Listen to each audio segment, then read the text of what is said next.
Tad Talk with Webb is back. It's my dad, Bob Webb. He's been a Bama fan all of his life. Let's get into some quick news and notes. Alabama lands 4-star DeMarco Hellens. He's 6'1", 205 from Maryland. Everybody's been bragging about this kid. Also, I was going to see, Dad, have you heard about Saban's weird lake habit? No.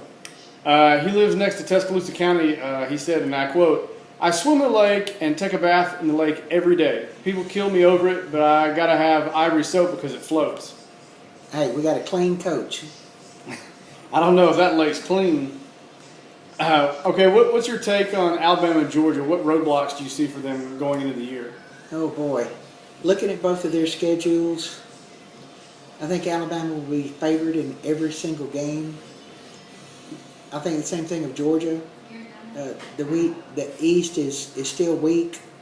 It's going to take a while for Florida to get up to speed, Tennessee get up to speed, Kentucky and Vandy, well, they're Kentucky and Vandy. I just see Georgia going through their schedule undefeated, as well as Alabama meeting the SEC championship game.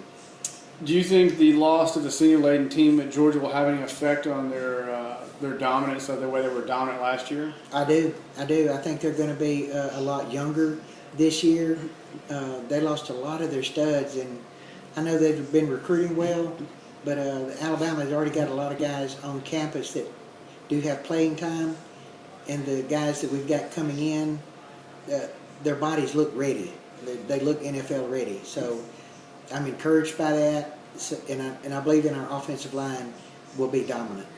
The only roadblocks I see for Bama is the defensive backfield is totally rebuilt, all new guys. We don't know what they have yet. They have been raving about those guys and whatnot, but still the jury's out on those guys. It may take a few weeks to kind of evaluate and see. We do have an easy schedule, so I don't see anybody tripping us up.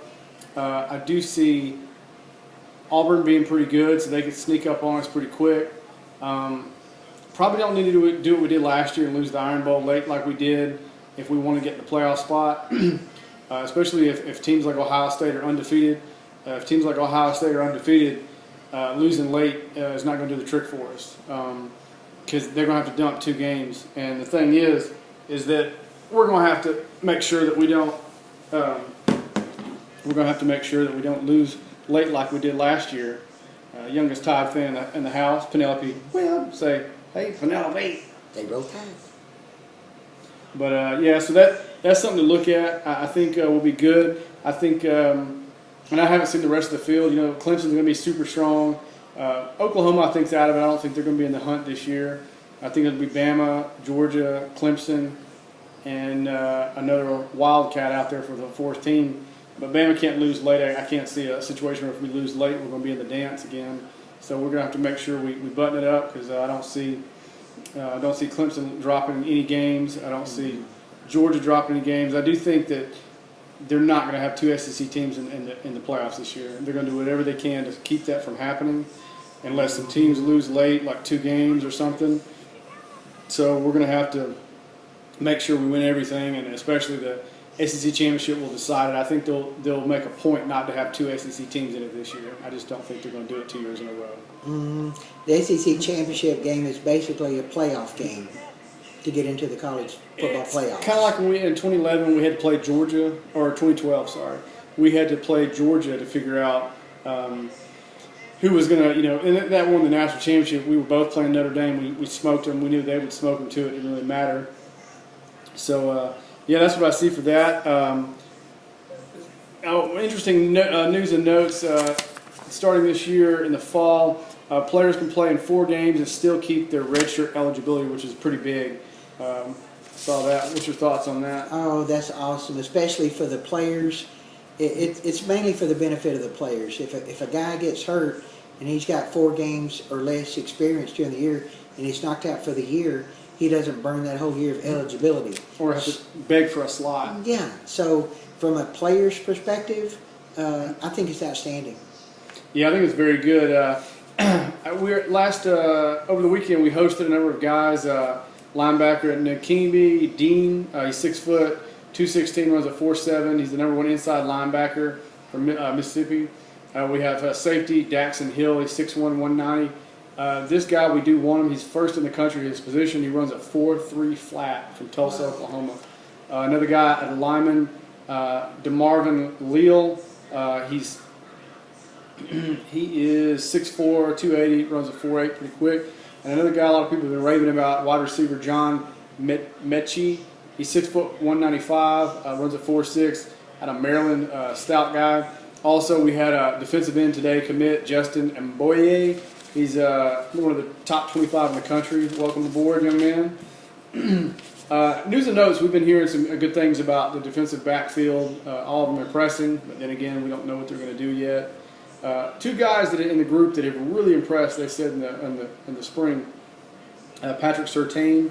They said he's got a nasty streak, super good, learns really fast. He's a Miami legacy. Surprisingly, he did go to Miami. They're the up and up. And also a guy you probably hadn't heard of, a defensive lineman named Tavita Musica. Everybody's been really raving about here lately. But who are your picks for top 4 in the SEC? Oh, goodness. I would say Alabama, Georgia, LSU, Texas A&M. I can see that. Texas A&M's kind of a dark horse. I would have to go probably Alabama, Georgia, Auburn, and probably A&M. Yeah, rounded out the group. But yeah, I don't know. The playoff picture is even weirder. If I was to pick right now, it's either going to be Georgia, Alabama 1, probably Clemson. They're a shoe-in. Other two teams are anybody's guess. So many teams are rebuilding. So many teams were senior laden last year. They're not this year. I think we may see two teams we don't expect. Maybe Ohio State. Maybe they'll come out of nowhere. Maybe Penn State. I don't know. Penn State just keeps blowing it.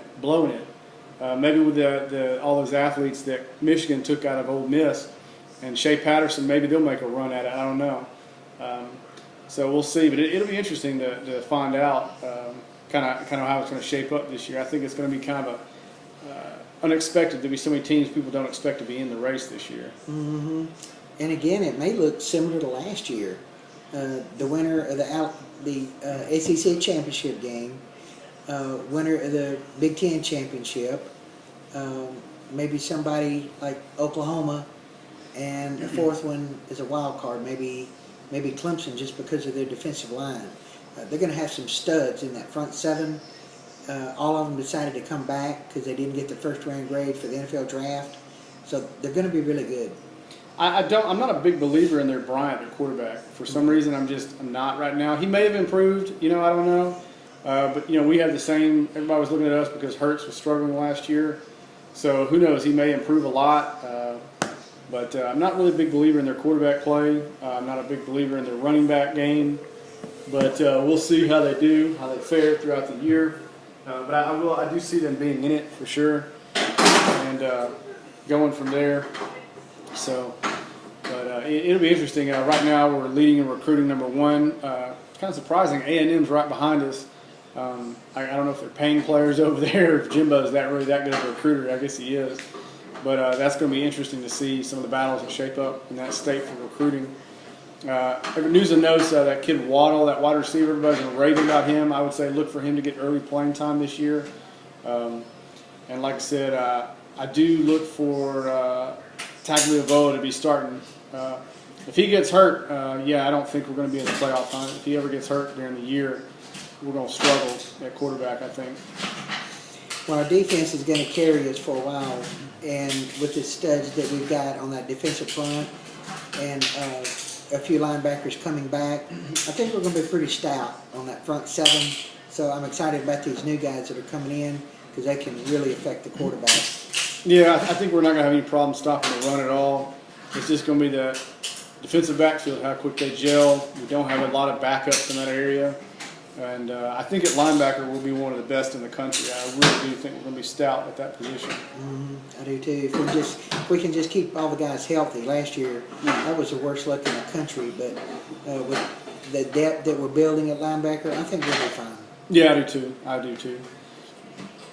Well, anyway, one of my last shows, probably getting deployed here in a little bit. But anyway, Ty Talk the Web, we're out.